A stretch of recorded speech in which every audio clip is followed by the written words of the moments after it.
네, 안녕하세요. 실전 법리를 알려드리는 현변이고요. 오늘 해드릴 이야기를 요약하면요, 재판이나 고소를 할 때 어떤 판례 하나를 알고 있는 것은 굉장히 중요하다. 근데 그 판례 하나만 믿고 재판을 진행하는 것은 굉장히 무모하다. 이 얘기를 좀 드리려고 해요.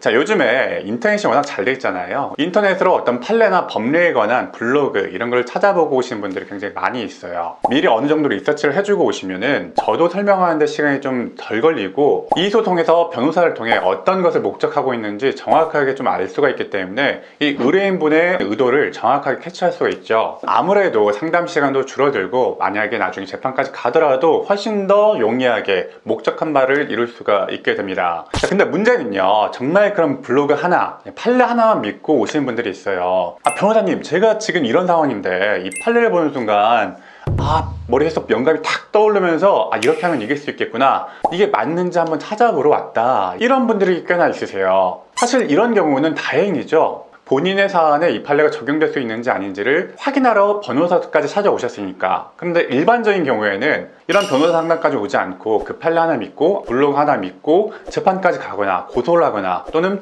고소에 방어를 하거나, 이런 경우가 생각보다 굉장히 위험할 수도 있고 무모하다는 생각까지 듭니다. 자, 예를 한번 들어볼게요. 여러분들이 어떤 계약을 했는데 대리인과 계약을 했어요. 나중에 알고 보니까 그 대리인이 실제로는 당사자에게 위임을 받지 않은 대리인이었던 거예요. 이런 경우는 법리적으로 표현 대리라고 합니다. 그러면서 여러분들은 표현 대리에 대한 판례를 리서치를 막 하겠죠? 이 표현 대리는 민법상에서도 가장 중요한 법리 중 하나이기 때문에 판례를 리서치하면 엄청나게 많은 판례들이 나와요. 그 판례 중에서 내 사안과 이게 유사한데? 내 사안과 거의 비슷한 것 같은데? 이걸로 하면 되겠다 라고 하셔서 그 판례를 가지고 소송을 시작하는 거죠. 소장에 그렇게 쓴 겁니다. 표현 대리의 법리에 따라서 민법 125조, 126조, 129조에 따라서 이거는 표현 대리이기 때문에 나한테 계약 이행을 해야 된다, 나한테 돈을 줘야 된다, 이런 식으로 구성하셔서 소장을 내는 겁니다. 자, 여기서 어떤 게 문제일까요? 표현 대리의 판례를 가져오신 것은 좋아요, 좋은데요, 표현 대리는 거의 재판 막판에 마무리 단계에서 쓰는 법리에 가까워요.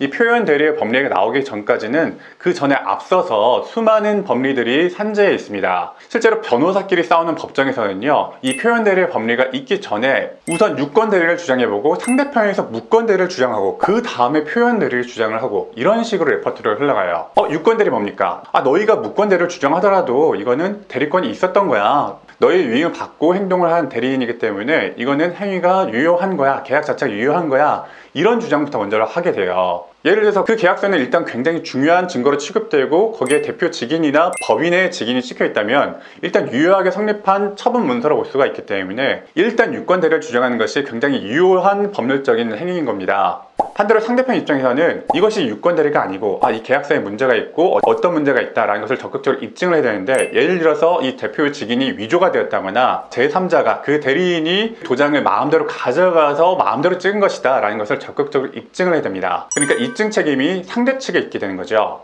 사실 이런 입증 책임이라는 것은 굉장히 중요한데, 일단 유효하게 계약서가 성립하고 어떤 처분 문서가 성립했다면 그 반대 증거를 적극적으로 내야 되기 때문에 훨씬 더 어렵고 난이도가 올라갈 수밖에 없는 행위인 거예요.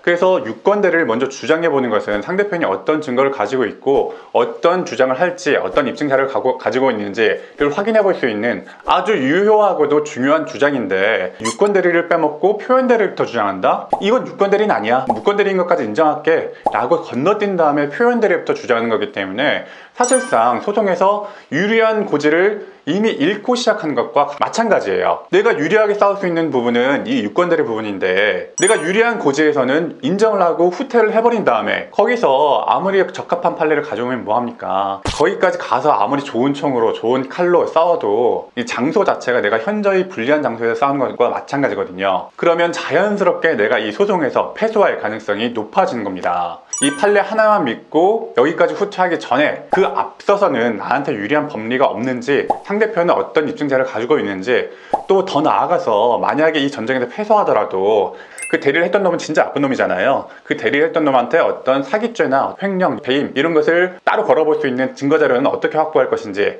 그런 전체적인 전략까지 다 같이 세우신 다음에 소송 전략을 복합적으로 짜셔야 되는 겁니다. 그런데 어떤 한 가지 판례에 집착하게 되면 판례에 매몰된다고 하거든요. 변호사로서 가장 경계해야 되는 태도인데, 어떤 한 가지 법리에 매몰되어서 여러 가지를 복합적으로 보지 못하게 된다면은 유리한 고지를 먼저 뺏겨버릴 수도, 아니면은 나한테 불리한 주장을 스스로 해버릴 수도 있는 거니까 굉장히 좀 위험하다. 또 다른 예를 들어서 용도 사기에 대한 어떤 판례 하나를 보고 오셨을 때, 내가 이거 부동산 투자 자금으로 투자한 건데 안 쓴 것 같으니까 내가 이거 부동산 투자 사기로 고소할 거야 라고 해서 고소장을 냈을 때 그 자금이 실제로 부동산 PF에 들어갔을 수도 있어요. 그러면 단순하게 용도 사기에 관한 판례 하나만 가지고는 사기죄가 성립할 수가 없잖아요. 그런 경우에는 어떤 변제 사기라든가 그 실제 그 사업의 가능성이라든가 자금의 운용이라든가 이런 걸 복합적으로 봐서 실제 그 부동산 PF에 들어갔다고 하더라도 사기죄로 비춰질 만한 부분이 없는지 전체적인 구성을 좀 잘 하셔야 되는데, 그 판례 하나에 매몰되게 돼서 용도 사기로만 구성하게 되면은 사기죄로 처벌하는 것이 굉장히 어렵게 됩니다. 이런 사기죄의 경우에는 오히려 난이도가 훨씬 더 높기 때문에 다른 영상에서 추가적으로 설명드리는 것을 하고,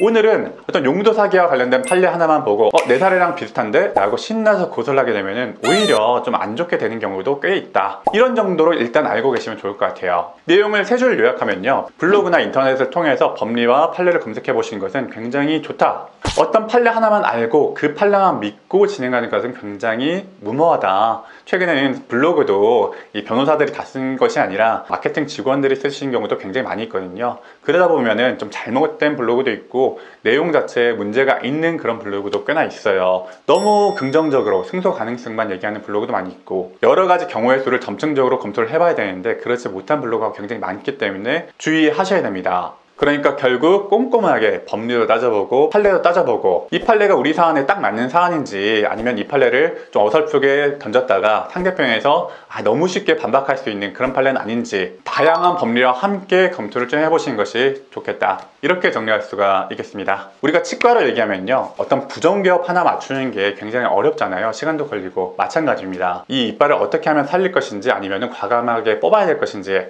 그런 것을 판단하는 것이 치과 의사 선생님들의 일이잖아요. 저희도 마찬가지예요. 시간을 들여서 부정기업을 맞추는 그런 일들이 변호사의 역할이라고 생각을 좀 합니다. 자, 오늘 내용이 도움이 되셨다면 구독과 좋아요 한 번씩 눌러주시고요. 저는 오늘도 실전 법리를 알려드리는 현변이었습니다.